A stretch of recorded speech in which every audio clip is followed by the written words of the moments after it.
के साथ जो जो चीजें की है एक एक करके डिकोड करके समझा देता हूँ। शुगर छोड़ दिया, बिल्कुल ठीक बात है। जो मैं इंसुलिन स्पाइक की बात कह रहा था, कैंसर प्रमोटर का काम करता है। कैंसर पेशेंट को नहीं, आम तौर पे भी शुगर नहीं लेना चाहिए, एडेड शुगर इंसान को।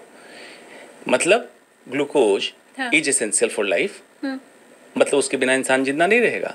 But glucose is not essential the food, आपके खाने में जरूरी नहीं है। हमारे बॉडी में सिस्टम है ग्लूकोनियोजेनेसिस, जो प्रोटीन को फैट को कन्वर्ट करके ग्लूकोज बना देता है, बॉडी को दे देता है। तो आप जब एडेड शुगर लेते हैं तो उसको पंप करके जमा किया जाता है, इंसुलिन स्पाइक होता है और सारी बीमारियों का कारण है शुगर। जॉन येटकिन एक न्यूट्रिशनिस्ट ब्रिटेन का है, उसने किताब लिखी प्योर वाइट एंड डेडली, 1978 में उसने रिसर्च पब्लिश कर दिया। प्योर मतलब रिफाइंड, वाइट मतलब all white, white sugar, white bread, white rice, deadly जान ले लेगा। उसकी किताब को दबा दिया गया, रिसर्च पेपर को दबा दिया गया। क्यों?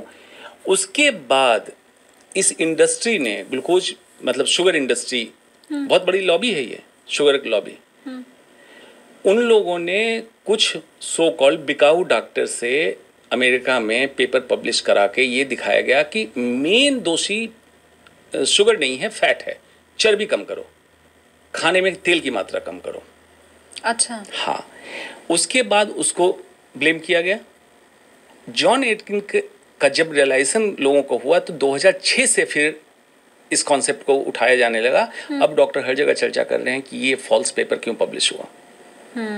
लेकिन मैं सफेद चीनी तो बंद कर दूंगी, मैं चावल भी बंद कर सकती हूँ, ब्रेड भी बंद कर सकती हूँ, नमक कैसे मैं बंद करूंगी? सफेद नमक तो खाने में चाहिए। Rock salt. अच्छा। प्रोसेस्ड नमक, आपका प्रोसेस्ड नमक। हमें तो मतलब वो जमाना भी मुझे याद है जब विज्ञापन दिखा दिखा के कि आयोडीन युक्त नमक खाओ खाओ खाओ। अब आयोडीन युक्त नमक खाने लग गए तो अब रॉक सॉल्ट की बात होने लग गई। बता रहा हूँ इसका क्या कारण है। मैंने तो कभी खाया नहीं आयोडीन, तो मुझे तो हाइपोथायराइड नहीं है। अच्छा। नहीं भाई, मैं भी खाती हूँ भाई। सरकारी प्रचार अगर टीवी पे 90 के दशक में आ रहा है, सरकार की मिलीभगत हर समय रहती है, फार्मा लॉबी से और फूड लॉबी से। नहीं, पर वो घेंगा नामक रोग जिसके बारे में एडवर्टाइज करके बताया सब हिमालयन बेल्ट में है, सिर्फ सब हिमालयन बेल्ट, सब हिमालय की तराई में जो लोग रहते हैं, बाकी में नहीं है। आयोडीन प्रचुर मात्रा में उपलब्ध है। सही बात। पर मुझे तो यही पता है कि शायद हम आयोडीन युक्त नमक खा रहे हैं इसलिए घेंगा बंद हो गया। जितना नमक आप खा रहे हैं वो समुद्र से निकल रहा है। माइक्रोप्लास्टिक समुद्र के नमक में भरा पड़ा है। इसकी भी चर्चा सिद्धू ने की है कि हम आयोडीन नमक नहीं खाते हैं, रॉक सॉल्ट या सेंधा नमक, ऐसा कुछ बताया है। उस माइक्रोप्लास्टिक से आपके बॉडी में नहीं जा रहा है। नमक में माइक्रोप्लास्टिक्स है। माइक्रोप्लास्टिक में bisphenol A, BSA, phthalates, PTHALATES, phthalates, PFAS, PFOS इसकी मात्रा है, जो कार्सिनोजेनिक भी, मतलब कैंसर कराता है, कैंसर है तो उसको प्रमोट करता है। हाल ही में ये रिपोर्ट आई भी थी और मैंने इनफैक्ट इसके ऊपर रील भी बनाई थी कि हर पैकेट नमक या शुगर सब में माइक्रोप्लास्टिक है। ये क्योंकि सोर्स में ही है। रॉक सॉल्ट में अभी तक ये माना जाता है या तो प्लास्टिक वहाँ नहीं पहुँचा है या कम पहुँचा है। तो आप नमक की डेली लेके आराम से खा सकते हैं, आपको आयोडीन की कमी नहीं होगी। आयोडीन कमी या थायराइड डेफिशिएंसी जो महिलाओं में आज ऑलमोस्ट 40% महिलाएं हैं, हाँ, खास करके शहरी महिलाएं थायराइड की गोली ले रही हैं। उसके पीछे का नमक वजह थी, आयोडीन नमक, उसके पीछे की वजह है प्लास्टिक। बिस्फेनॉल ए और थैलेट्स महिलाओं में हाइपोथायराइडिज्म कराता है। पुरुषों में एज़ोस्पर्मिया मतलब बांझपन कराता है, स्पर्म काउंट कम करता है और लंबे समय के इस्तेमाल के बाद कैंसर कराता है। आज से पैकेट वाला नमक बंद और रॉक सॉल्ट खाना शुरू करें। रॉक सॉल्ट लीजिए, घर में उसको अपने कूटिए, चूरा बनाइए, इस्तेमाल कीजिए। मैं कोई ऐसी चीज नहीं बताऊंगा अनडुएबल, जैसे कि उस पहाड़ी पे काले गाय का दूध निकाल के रात में शीत में रखो, पूर्णिमा की रात को, अगले दिन सुबह पियो। ऐसा कुछ नहीं होता है। विज्ञान ऐसे नहीं चलता है। विज्ञान वो बातें बताएगा जो मैं कर सकता हूँ, आप भी कर सकते हैं। मैं भी साइंस की बात करूंगा, आप भी साइंस के बाद अमेरिका में बैठा कोई भी उसी साइंस की बात करेगा। विज्ञान इसमें प्रत्यक्ष प्रमाण, इसलिए जो मैं कह रहा हूँ वही मान लो, साथ साथ करो। विज्ञान हर समय डिबेट अलाउ करता है, डिबेट करो। तो ये जो शुगर और सॉल्ट है, इससे भी कैंसर हो रहा है? शुगर से डेफिनेटली, हाँ। सॉल्ट में अगर माइक्रोप्लास्टिक है तो डेफिनेटली। पैक्ड फूड पे आप जो भी प्रोसेस्ड फूड खा रही हैं, हाँ। HSSF याद रखें उसके लिए, high in salt, sugar and fat. Fat भी कौन सा? Palm oil. उस पर आप पढ़े लिखा होगा पामोलिन, पामोलिन नहीं लिखते हैं, पामोलिन। पब्लिक को क्या मालूम पामोलिन क्या है? ओमेगा 6 फैटी एसिड है। तो कनोला ऑयल ये अच्छा हार्ट है। के ब्लड वेसल में सूजन कराता है, इसलिए हार्ट अटैक जल्दी आ रहा है लोगों में, कैंसर कराता है। ओमेगा 3 फैटी एसिड इसका प्रोटेक्टिव होता है, जो फिश ऑयल में मिलता है, मछलियों में, अखरोट में, फ्लैक्सीड जिसको अलसी बोलते हैं, इसमें ये चीज़ें मिलती हैं। इसकी मात्रा बढ़ाएं और ओमेगा 6 या तो कम कर दें, जीरो कर दें, जो कि आपके फास्ट फूड में है। हाँ, अब जब ये तेल की बात आई गई है, पाम ऑयल की बात आ गई है, तो वो कौन सा तेल है जो खाने में डालना चाहिए? घर पे बनने वाले खाने जो कुकर कढ़ाई में बन रहे हैं, मैं तो उसके लिए पूछ रही हूँ। सरसों का तेल, canola oil. Refined oil, Dalda पहले खाया जाता था, आप लोगों ने शायद बंद कर दिया है, डालडा या देसी घी? देसी घी भी बाजार में कितना शुद्ध है मुझे नहीं पता। हाँ, उत्तरी भारत के लिए शुद्ध कच्ची घानी सरसों का तेल अपने पिसवा लें, बहुत बड़ी चीज नहीं है। वो भी बाजार से नहीं खरीदना। नहीं, सरसों अच्छा। और बहुत सिंपल है। तरीका बताऊंगा in due course of podcast में, बताऊंगा कैसे करना है इन चीजों को, बहुत आसान है। हाँ। सरसों का तेल और घी, ये ठीक है। साउथ इंडियन इस पे कोकोनट ऑयल पसंद करते हैं, उनके लिए ठीक है। जेनेटिक्स एंड एपिजेनेटिक्स दो चीज होती है। जेनेटिक्स जो डीएनए हम कैरी करते हैं तो मोर और लेस सबका एक ही है, होमोसेपियंस का। थोड़ा बहुत वेरिएशन होता है, इसके कारण कलर, कंपोजिशन, टेक्सचर हम लोग का अलग होता है। एपिजेनेटिक्स, जिस वातावरण में हमारे पूर्वज रह रहे हैं, 4 जनरेशन, 4 पुश्त लग जाता है एपिजेनेटिक्स चेंज होने में। अच्छा, ठीक, और हम तो खराब ही करते जा रहे हैं शायद। बिल्कुल। तो साउथ इंडिया के लोग पाम ऑयल के लिए एपिजेनेटिकली कंफर्टेबल हैं, इसको खाते हैं। नॉर्थ इंडिया के लोग सरसों का तेल, घी खाते हैं। अब जब पैक्ड फूड बनाए, सरसों के तेल में बनाए तो साउथ इंडियन नहीं खाएंगे स्मेल के कारण, और नॉर्थ इंडियन अगर कोकोनट ऑयल में बनाए तो नहीं खाएंगे। तो पाम ऑयल इसलिए इस्तेमाल किया था, नंबर 1 चीप है, सस्ता है, कलरलेस है, इसमें कोई रंग नहीं आता है, ऑर्डरलेस है, इसमें कोई खुशबू, न्यूट्रल है। तो न्यूट्रल बेस पे बना दिया, पैकेट बन गया। अब यही पैकेट साउथ इंडिया भेज दो, नॉर्थ इंडिया भेज दो, हर जगह बिकना है। Food industry totally consumer psychology पे काम करती है। कभी भी फूड पैकेट को आपने देखा सफेद और सिर्फ उस ब्रांड का एक नाम लिखा और नहीं होगा, कमाई के लिए। उसमें में विविध और स्पेक्ट्रम में वीआईबी रेड सबसे कॉमन होगा, येलो, ब्लू, ऐसे करके। रेड लाइट क्यों रुकने के लिए रेड तय किया गया था कि ये लाइट दूर से दिखती है रिफ्रैक्शन सिस्टम में। तो बच्चे गाड़ी में जा रहे थे, दुकान पे लटकी रेड पैकेट की चीज मिली, बच्चे देख लिए। किसी भी फास्ट फूड के ब्रांड को आप रेड बोर्ड क्यों बनाते हैं? आप दूर से अट्रैक्ट करता है, अट्रैक्ट हाँ। करें, कंज्यूमर साइकोलॉजी पे काम करते हैं। राइट। जब आप वहां पहुंच गए तो आपको खाने में ग्लूकोज, मतलब शुगर, कोई मीठी चीज ना भी पता चले तो सॉल्ट बढ़ा देते हैं ताकि आपको मीठा ना पता चले। आप एडिक्ट हो गए। अब अच्छा फील करके घर लौटे, लेकिन उस सुखवाद में लौटे, हेडोनिज्म में लौटे, हैप्पीनेस में लौटे। अगले दिन फिर उसी समय क्रेविंग होगी। जैसे ऑफिस में आप काम कर रहे हैं, एग्जैक्टली 3:30, आप 5 दिन 4 बजे कोई एक टाइम मीठी चाय और 2 कुकीज खा के देख लें। छठे दिन से अगर उसी समय तलब ना हो, उसी समय बिना घड़ी देखे आपको क्रेविंग ना हो, यार वो चाय और कुकीज मिल जाए ना तो टाइम हो गया। ये चाय की तलब है या कुकीज की तलब है? मीठे की तलब है, जो ना चाय तलब। की है, ना कुकीज की है। अच्छा, तभी मम्मी लोग कहती हैं कि ये सिर में दर्द हो रहा है, आज चाय नहीं मिली ना तो सिर में दर्द हो गया। दूसरा मैं जो कहता हूँ इसमें शुगर इज एडिक्टिव, इसका क्या मतलब है? जैसे अल्कोहलिक को अल्कोहल विड्रॉल में डालें तो बेचैन होगा, इरिटेबल होगा, लड़ाई नशा का रूप लेता है। जो शुगर एडिक्ट हैं वो जब छोड़ेंगे तो तीसरे दिन सबसे ज्यादा झल्लाहट होती है उनको। घर में लड़ाई करेंगे, ऑफिस में लड़ाई करेंगे। टाइम हो गया। अगर उनका विल पावर स्ट्रांग है, क्रॉस कर लिए 14 दिन, तब उनको रियलाइज होगा आज तक कर क्या रहे थे तुम। अटेंशन डेफिसिट डिसऑर्डर कराता है शुगर। हाँ। अच्छा, ये ना मेरे कुछ एक सवाल ये सिद्धू वाली बात से रह गए हैं, मुझे लगता है मैं पूछ लूं, क्योंकि इसमें लिखा हुआ है चाय पूरी तरह बंद। तो क्या चाय से कैंसर होता है? दूध वाली चाय हाँ। स्वास्थ्य के लिए नुकसानदायक है। चाइना कभी 6 महीने पहले एक पेपर पब्लिश, बहुत अच्छा पेपर है। हाँ। चाय, टी लीव्स ऐसा बढ़िया है स्वास्थ्य के लिए। अच्छा। लेकिन टी को दूध में मिला के पीने की परंपरा भारत में ही इतनी कॉमन है, दूसरी जगह नहीं है। Black T, green tea, blue T इस फॉर्म में पीते हैं। ब्लैक कॉफी पीते हैं, भारत में दूध वाली कॉफी चलती है। हाँ।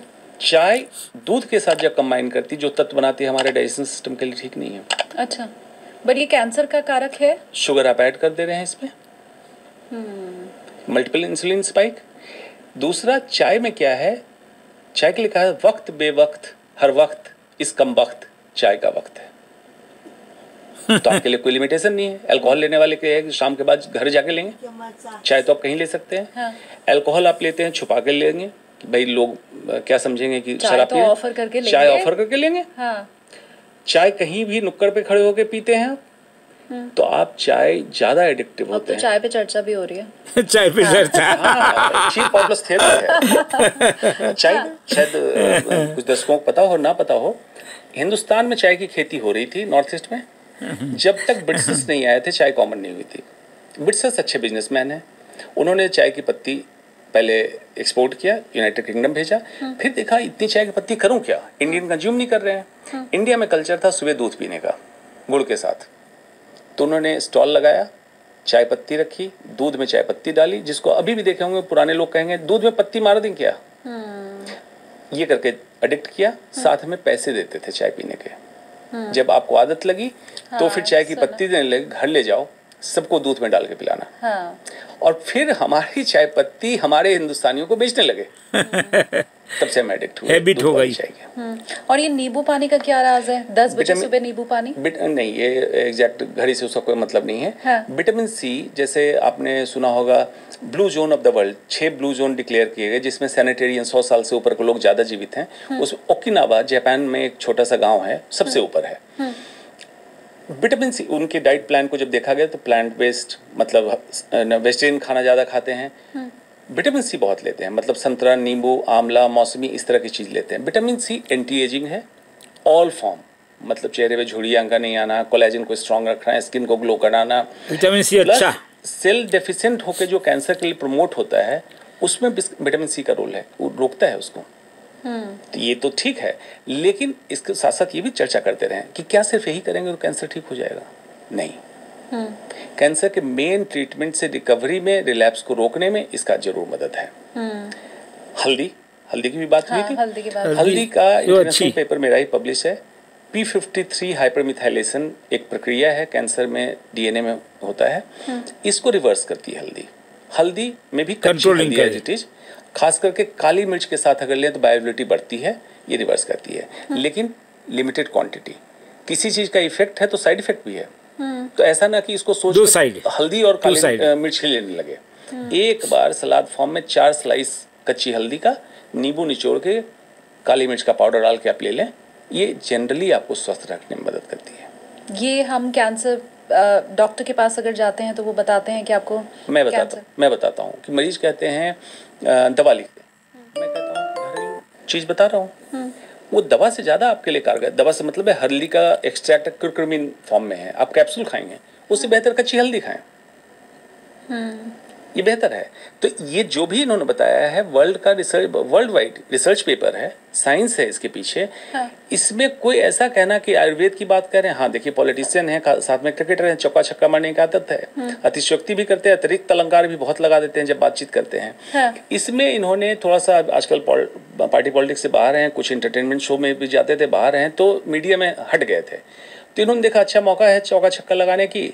आयुर्वेद को आमतौर पर जोड़ दिया जाता है हिंदुत्व से। तो एक खास पार्टी जो अपने को हिंदुत्व का ठेकेदार समझ रही है, तो उनके लिए भी हो गया कि भाई ऐसा नहीं वही ठेकेदार है, हम भी ठेकेदार हैं हिंदुत्व को, देखो आयुर्वेद को हम सपोर्ट कर रहे हैं। इसमें आयुर्वेद मॉडर्न साइंस का कोई लफड़ा नहीं था, कोई लड़ाई नहीं थी। जिसमें जो अच्छाई है, अच्छे डॉक्टर का काम ही उस अच्छाई को उठाओ, अपने मरीज तक पहुंचाओ। मैं भी हालांकि कोशिश यही कर रही हूँ कि ये जब सस्ती चीजें हैं और हमारे आसपास मौजूद हैं, और आपकी अगर मुहर भी इसमें लग जाए कि डॉक्टर अंशुमन भी कह रहे हैं कि हाँ इन बातों में कोई तथ्य है, तो उसका सेवन लोग शुरू करें। अच्छा, खासकर 2 चीज़ मैं और पूछना चाहती हूँ, फिर मैं ये सिद्धू वाला जो रेमेडी थी उसको यहाँ पे रोक दूंगी। पहला तो नीम के पत्ते और दूसरा काढ़ा।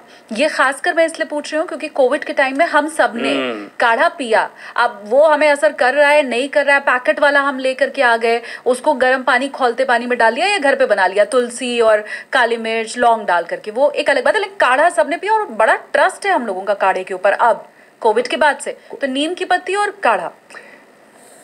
कोविड का उदाहरण आपने सही चुना है, उसी से चलते हैं। हो रहे थे कोविड में 10% लोगों को लक्षण आ रहे थे, उस 10% के 10% लोगों की मौत हो रही थी। हाँ। ठीक, ये आंकड़ा है। तो काढ़ा पी के 90% लोग तो अपने आप बच रहे थे, तो मेजॉरिटी तो अपने आप बच रहे थे। काली मिर्च, दालचीनी, इन सब में कुछ में गुण है मतलब इफेक्ट है, तो साइड इफेक्ट भी है। काढ़ा के प्रमोटर ने उस समय ये नहीं बताया कि अमाउंट कितना लेना है, तो दालचीनी ज़्यादा लेके लोग लीवर फेलियर लेके आए थे, काली मिर्च ज़्यादा लेके गैस्ट्रिक अल्सर, पेट में जिसको अल्सर हो जाना कहते हैं उसको लेके आए थे। तो ये सच है कि भारतीय परंपरा में जितनी चीज़ें हैं कहीं न कहीं से औषधीय गुण है उसमें, लेकिन उसके लिए ज़रूरी है कि आप आयुर्वेद के चिकित्सक वैद्य के पास, जो डिग्रीधारी वैद्य है, झोला छाप नहीं, उसके पास जाएं, अपने प्रकृति दोष इसका अवलोकन करवाएं। आपकी संप्राप्ति एक कुंडली जैसी चीज बन जाएगी कि आपको क्या सूट करेगा क्या नहीं करेगा, और कितनी मात्रा में लें, कब लें। ऋतु के हिसाब से चीजें बदल जाती है, किस ऋतु में क्या ले सकते हैं, किस ऋतु में नहीं। क्योंकि जनरल फॉर्मूला अगर दे दें, ये सारी चीजें अच्छी है, गुणकारी हैं, लेकिन जनरल फॉर्मूला ना करा के एक बार वैद्य से अपनी संप्राप्ति बना के तभी इसका सेवन करें। अब आपने ये आयुर्वेद की चर्चा और कुंडली वाली बात जब कर ही दी है, तो मैं वो चीज़ वापस से छेड़ दूं जो बीच में आपने कहा था कि हम कैंसर को मैनिफेस्ट करते हैं।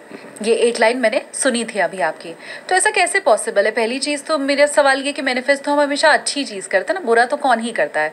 दूसरी बात, बैठे बैठे ये कौन ही सोचता है कि मुझे कैंसर हो जाए, मुझे क्या मतलब मैनिफेस्ट का मतलब तो आप बार बार उस चीज़ का ध्यान कर रहे हो या सोच रहे हो उसके बारे में, तो ऐसा कहाँ होता है? Cancer is a manifestation not a disease, ये मेरा स्टेटमेंट है। मतलब ये है कि समस्या कहीं और हुई, उसका मैनिफेस्टेशन कैंसर के रूप में निकल के आया, एक बात ये है। दूसरी बात कि जो लोग डिप्रेस्ड, एंक्सस, हाइपोकॉन्ड्रियक, मतलब बार बार उनको लगता है मुझे कोई बीमारी तो नहीं हो रही है, एडिक्ट भी होते हैं, इनडायरेक्ट एडिक्ट से मतलब है सिगरेट, शराब, अल्कोहल, कोई भी दवाइयाँ, गांजा, चरस, इस टाइप, ये डायरेक्टली इनडायरेक्टली कैंसर का कारक हुआ।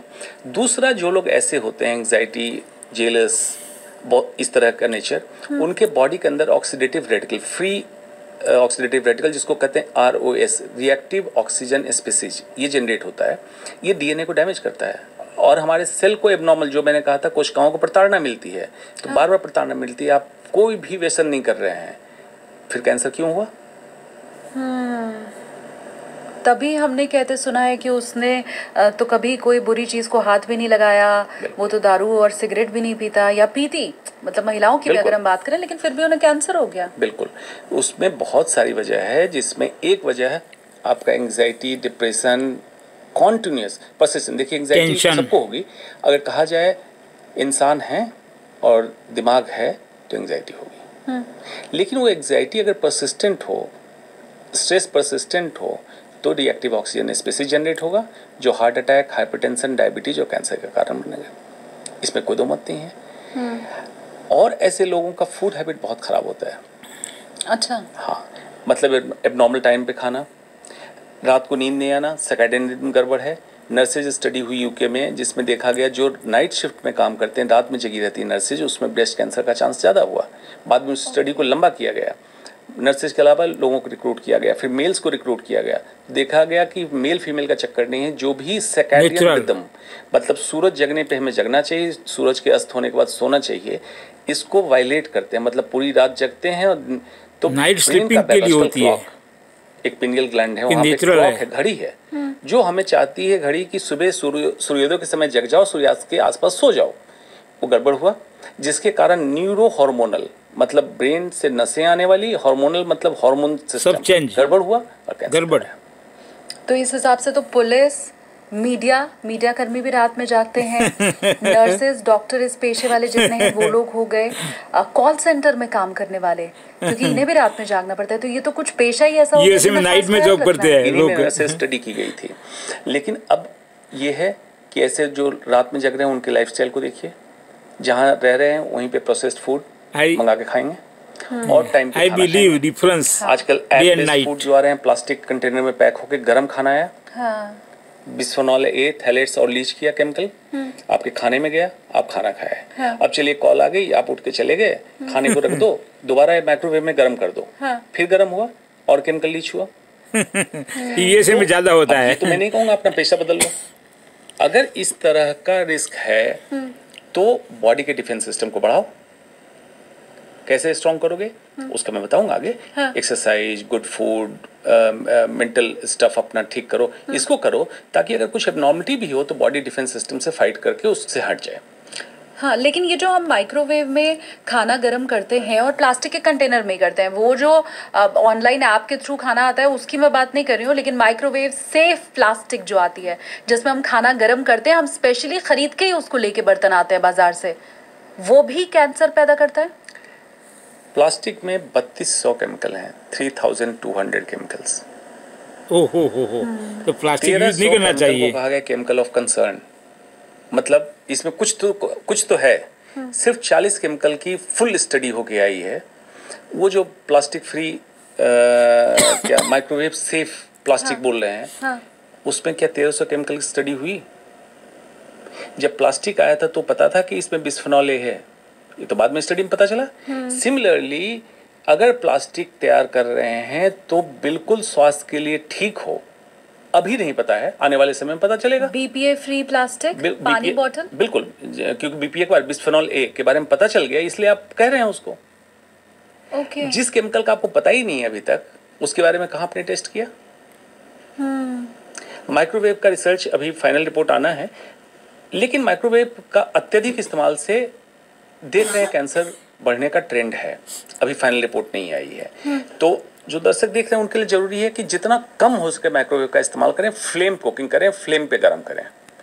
माइक्रोवेव का थोड़ा बहुत इस्तेमाल कर सकते हैं, ऐसा नहीं कि बिल्कुल डर जाना है, ज्यादा नहीं करना चाहिए। उसको इनर्ट जैसे कांच के बर्तन में, और प्लास्टिक बैग फ्रिज में नहीं रखनी चाहिए। बीपीए फ्री या किसी भी प्लास्टिक को गर्म करें, ये 2-3 बदलाव की जरूरत है। माइक्रोवेव तो मुझे लगता है आया ही जब से है, तो उसका असल यूज हो रहा है खाना गर्म करने के लिए ही। पहले तो गैस पे धीमी आंच पे रख के और खाना मम्मी गर्म करती थी, लेकिन अब माइक्रोवेव का यूज ही हर ऑफिस पे माइक्रोवेव रखा हुआ है कि लंच के समय हम जाते हैं और खाना माइक्रोवेव में गर्म करके खाते हैं। इसी के साथ एक चीज और, एल्यूमिनियम फॉइल।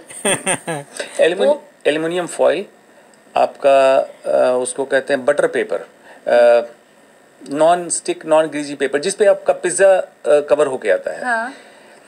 इन सब में इसको कैसे रेजिस्टेंट बनाया गया? ग्रीज फ्री हो, पीफैस कोटिंग की गई, पीफैस लीच करके उसमें जाएगा। अच्छा। एल्युमिनियम टॉक्सिसिटी इटसेल्फ, एल्युमिनियम का बर्तन ये इस्तेमाल होता था पहले, आपको याद होगा, गर्म करने में। स्लो पॉइजन, न्यूरोटॉक्सिक है, बच्चों में मेंटल रिटार्डेशन कराता है। बटर पेपर जो आप फॉइल की जगह रैप करने लगे हैं आजकल, वो गर्म खाने में लीच होता है उससे केमिकल। हमें तो यही पता है कि अब एल्यूमिनियम फॉइल पहले आदत लगाई गई, फिर कहा गया कि जी अब इसको छोड़ दो, और फिर कहा गया कि अब ये पेपर यूज करो, ये तो अच्छा है। बाजारवाद के सिस्टम को समझना चाहिए। जब सरसों का तेल, कच्ची घानी का तेल और घी फैशन में था, दोनों को बदनाम किया गया, विलेन डिक्लेयर किया है, क्योंकि रिफाइंड ऑयल को लॉन्च करना था। हाइड्रोजनेटेड ऑयल हर समय इन्फ्लेमेशन कराएगा शरीर के अंदर, इसमें कोई दो मत नहीं है। प्रॉफिट के लिए लॉन्च कर दिया गया। अब धंधा वाले ऑर्गेनिक का कल्चर आया, तो ऑर्गेनिक के नाम पे फिर उसको रिफाइंड को पीछे छोड़ा जा रहा है, ऑर्गेनिक को मार्केट लाना है। एल्युमिनियम फॉइल पहले बेच दिया, जब उस पर चर्चा हुई तो बटर पेपर लाना है। मैं वाकई बता रही हूँ आपको डॉक्टर, मैं आज भी यही सोच रही हूँ कि मैं बटर पेपर चूंकि यूज कर रही हूँ, तो अब तो मैं पेपर यूज कर रही हूँ, अखबार वाला कागज यूज करना नहीं, क्योंकि वो इंक्ड है। तो लेकिन मैं तो बिल्कुल सेफ हूँ, क्योंकि मैं अब एल्यूमिनियम फॉइल यूज कर नहीं रही हूँ। आप बताएं कि कागज का ग्लास, बटर पेपर जिसपे गर्म चीजें रख रहे हैं, आप नॉर्मल प्योर पेपर पे रख के आप देखें, उसमें क्या पानी टिकेगा? गर्म पानी टिकेगा? नहीं टिकेगा। उसके अंदर माइक्रोप्लास्टिक की फिल्म कोटिंग होती है, पीफैस कोटिंग होती है, जो non greasy non sticky substance होता है, और ये कैंसर का कारक है। इसको कहा जाता है फॉरएवर केमिकल, कयामत से कयामत तक रहने वाला रासायनिक तत्व। एक बार शरीर में आ गया तो निकलेगा नहीं, एक बार वातावरण में चला गया तो खत्म नहीं होगा। 1200 साल लगते हैं इसको डिग्रेड होने में। ओहो। अमेरिका अभी रिसर्च करके एनवायरमेंटल एजेंसी ने ये कहा कि वाटरप्रूफ बैंडेड जो है ये मार्केट से हटाओ, इसमें पीफैस है। क्योंकि उसने वातावरण से वाटरप्रूफ बैंडेड निकाला, देखा इसमें पीफैस लीच हो रहा है, ये खत्म नहीं हुआ।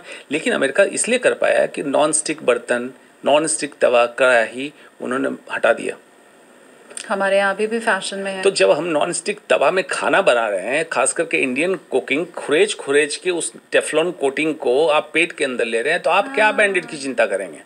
जागरूकता हम भारतीयों को उस लेवल पे करनी है। हमने खुद अपने लोहे के तवे को छोड़ा और हम नॉन स्टिक लेके आए, कढ़ाई हमने अपनी छोड़ी लोहे की और हम नॉन स्टिक लेके आए। तो इस पे बहुत सिंपल फॉर्मूला है, बैक टू बेसिक्स। वो छोड़ रहे हैं, हम अपना रहे हैं। B2B, मेरे यहाँ से 100 किलोमीटर दूर खेती जहाँ मैं करता हूँ, उस फार्म का नाम मैंने रखा हो B2B, बैक टू बेसिक्स, कि मैं नेचुरल तरीके से फार्मिंग करता हूँ। ऑर्गेनिक भी मैं उसको नहीं करता हूँ, नेचुरल तरीके से जितनी ग्रोथ होनी उतनी हो। अभी संतरे आ रहे हैं, मैं पेड़ से तोड़ के संतरे खाता हूँ, बड़ा मजा आता है। मार्केट संतरे में नहीं है स्वाद। बैक टू बेसिक्स आना पड़ेगा इंसान को। लोहे की कढ़ाई, पीतल की प्लेट खाने की, मिट्टी का घड़ा पानी पीने के लिए, मिट्टी के पतीले में दूध गर्म कर लो। अब आप सोच रहे होंगे हम सोसाइटी में रहते हैं, कैसे होगा? नहीं, वो मैं बाद में आऊंगी। मतलब फ्रिज नहीं यूज करना है। फ्रिज की बात नहीं कर रहा। घड़े में आपने कहा पानी। लेकिन हाँ, मैं तो पता नहीं कितने सालों से फ्रिज का पानी नहीं पिया। मैं तो घड़े का पानी पीता हूँ। अच्छा, मैं स्वस्थ हूँ। नहीं, लेकिन मैं गरीब हूँ, मैं पीतल के बर्तन रख नहीं सकती खाने के लिए। मेरे लिए तो स्टील के बर्तन ज़्यादा सस्ते हैं और मैं यूज़ कर रही हूँ। स्टील का बर्तन कौन इस्तेमाल कर रहा है आजकल? तो लोग प्लास्टिक का इस्तेमाल कर रहे हैं। हाँ, वो तो खैर अलग बात है, लेकिन पीतल तो हर कोई नहीं अफोर्ड कर सकता ना। बिल्कुल, तो पीतल और स्टील में तो स्टील आप इस्तेमाल कर सकते हैं। अच्छा। रिलेटिवली इनर्ट है, रिलेटिवली इनर्ट है। हाँ। पीतल भी रिलेटिवली इनर्ट है। कहने का मतलब मैं प्लास्टिक अवॉइड करने की बात कर रहा हूँ। कोई भी रिलेटिवली इनर्ट मेटल पे आप आ जाएं, बेहतर है आपके लिए। ठीक। एल्युमिनियम ना इस्तेमाल करें, एल्युमिनियम लीच करता है। कांच के बर्तन कर सकते हैं। कांच के बर्तन हैंडल करना थोड़ा इतनी किचन की बात हो ही रही है डॉक्टर, तो किचन के जो फूड है, जो खाना हम बना रहे हैं, अगर उसके ऊपर भी आप बताएं। और उस पे भी आने के पहले मैं वापस से अपने व्यूअर के लिए पूछना चाहूँगी कि हमने जितनी भी अभी तक चर्चा की है, वो चाहे प्रोसेस्ड फूड है, घर का एल्यूमिनियम फॉयल या बर्तन या आयुर्वेद, इन सब से जो कमियां आपने बताई हैं, उनसे कैंसर भी हो रहा है, बाकी रोग भी हो रहे हैं। बिल्कुल। ये जो रास्ता है, शुरुआत आपके पॉडकास्ट की उससे हुई थी, सफर और यात्रा की। रास्ता एक ही है, मंजिल अलग अलग है। किसी की छोटी मंजिल होगी तो हाइपरटेंशन हो जाएगा, उससे आगे की मंजिल हार्ट अटैक, उससे आगे की मंजिल डायबिटीज, उससे आगे की मंजिल कैंसर। ये रास्ते और सफर से एक और सवाल मेरा है, वो लेकिन मैं बाद में पूछूंगी। आप मुझे किचन का लेकिन बताएं कि कैसा खाना है। अब इसको फूड को ब्राजील का क्लासिफिकेशन है, NOVA classification, NOVA NOVA, processing of food 1 2 3 4। 3 4 को processed and ultra processed food कहते हैं। भारतीयों के लिए, साधारण के लिए मैं एक परिभाषा देता हूँ। 3 तरह की रसोई है। भगवान की रसोई, जिसको आप प्रकृति ने जैसे जो उपजा के दिया, आप एज इट इज खा सकते हैं। फल फूल सब्जियाँ आपको स्वस्थ रखेगी, अनलेस कि उसको बहुत ज़्यादा कीटनाशक और इसका प्रयोग न कर दिया हो। इंसान की रसोई, शुद्ध भारतीय रसोई, उसमें बनने वाला खाना इंसान की रसोई है। और इसको मैं थोड़ा डिटेल में बताऊंगा, जैसे अपने रसोई का पूछा कि हमारी रसोई कैसी होनी चाहिए। और तीसरा है शैतान की रसोई। जितने packed, processed and ultra processed food रंग बिरंगे हरे नीले डब्बे में, हरे नीले पैकेट में आ रहे हैं, वो शैतान की रसोई है, आपको बीमार करेगी। P for processed, P for poison. Right. अब चलिए बीच वाले पे आते हैं, इंसान की रसोई। डुएबल, करने योग्य। पॉडकास्ट को इसको सुनने के बाद पॉज करें, किचन में जाएं, जो मैं कहता हूँ सीक्वेंस में देखना चालू करें। फ्रिज खोलें, खाना प्लास्टिक के बर्तन में रखा हुआ है, ये करना शुरू करना है आपको, जैसा डॉक्टर अंशुमन बता रहे हैं। हाँ। पानी की बोतल प्लास्टिक की फ्रिज में आपकी है। कोई चीज जो बच रही है उसको बटर पेपर में रैप करके आपने रखा हुआ है। चलिए अंदर। अब प्लेटें आपकी प्लास्टिक की है। चम्मच, डिस्पोजेबल्स आपने रखे हैं, चीनी मिलाने के लिए प्लास्टिक का स्ट्रॉ है। हाँ। ज़्यादा गेस्ट आ जाते हैं तो टेम्परली आपने प्लास्टिक का कप या पेपर कप, सो कॉल्ड बहुत फैंसी कप, बहुत रिच हैं तो बहुत फैंसी कप आपने पेपर का रखा हुआ है। हाँ। उसके अंदर जरा पिघला के देखें या आग लगा के देखें, आपको समझ में आएगा प्लास्टिक कैसे पिघल के निकलने लगा, माइक्रोप्लास्टिक से। उसके बाद चलें बड़े अच्छे किचन की बात मैं करता हूँ। मॉड्यूलर किचन है, जब अब उसके व्हील्स को घुमाते हुए खोल रहे होंगे तो आपको उसमें जितने नॉन स्टिक के बर्तन दिख रहे हैं, जरा एक चाकू लें, खुरेज के देखें। उसको जिस भी केमिकल में डालना है, फॉर एग्जांपल एसिड या जिसमें डालना है, डाल के छोड़ दीजिए। 2 साल बाद खोल के देखिए क्या वो गला।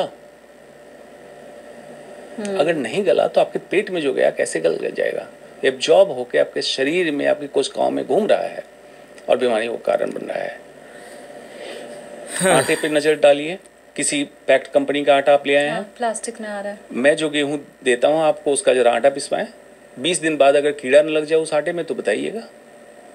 कीड़े से आप इतनी नफरत कर रहे हैं। कीड़ा एक्चुअली मार्कर है, लिटमस पेपर है।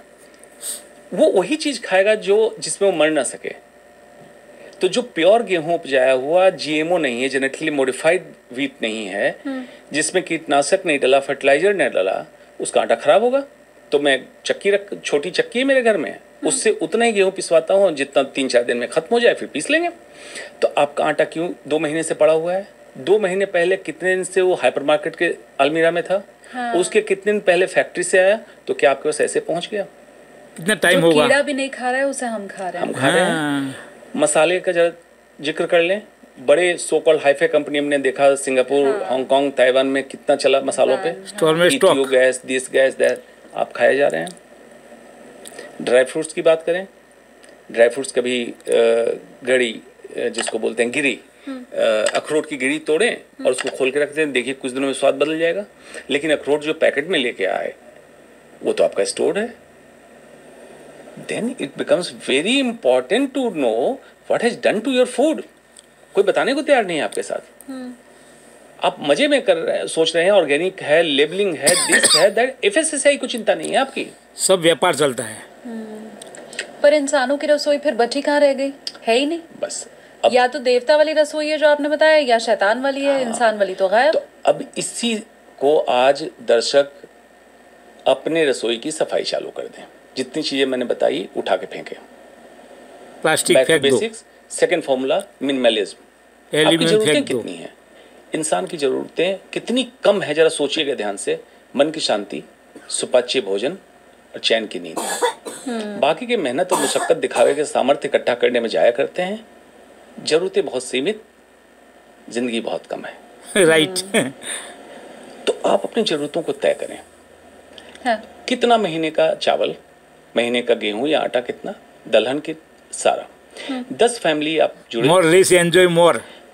उसके बाद आसपास ट्रेवलिंग डिस्टेंस घंटे, 1.5 घंटे, 2 घंटे जो भी गांव है वहां जाएं, किसान से चर्चा करें कि इतने बीघे का खेत हम 10 फैमिली के लिए आप खेती करें, इसमें फर्टिलाइजर इंसेक्टिसाइड ना डालें, राइट। इसमें फसल ज्यादा हो कम हो हम आपको पैसे पूरे देंगे। आप वहां से प्रोक्योर करें, घर लाएं, छोटी सी चक्की, गेहूं घर में पिस गया, चावल सिर्फ हस्क हटा के, जो एक्चुअल ब्राउन राइस है वो आपको मिल गया। सरसों का तेल, पीली सरसों का तेल निकलवाइए, आपका इस्तेमाल हो गया।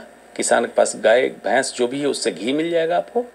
दलहन किसान आपके लिए कर देगा। सब्जियां आसपास कहीं उपजा लीजिए। 100% प्योरिटी। अब आप सोच रहे हैं कि ऑफिस करें कि इधर जाएं, अनडुएबल बता रहे हैं, आइडियलिस्टिक बता रहे हैं, लेकिन डुएबल नहीं है। 10 फैमिली मैंने कही है, 10 फैमिली कभी जो कोई चला गया, कभी कोई चला गया। हाँ। महीने में शायद आपका टर्न आए ना आए। एक फैमिली इस बार गई, आपका 10 महीने बाद नंबर आने वाला। वो तो पिकनिक बनाने भी वहां पे जा सकते हैं। पिकनिक बनाने जा सकते हैं। सेहत चाहिए तो फिर इतना तो करना होगा भाई। अपने लिए नहीं करेंगे तो किसके लिए करेंगे? या दूसरा तरीका है, जितना समय बचा के आप चाह रहे हैं मैं थोड़ा और कमा लूं, वो पैसा आपका वेंटिलेटर पे खर्च होने वाला है। पैसा साथ में तो आएगा नहीं। थोड़ा इसी को कर लीजिए एंजॉय। गांव जाइए, गांव से सामान लेके आइए, पिकनिक करके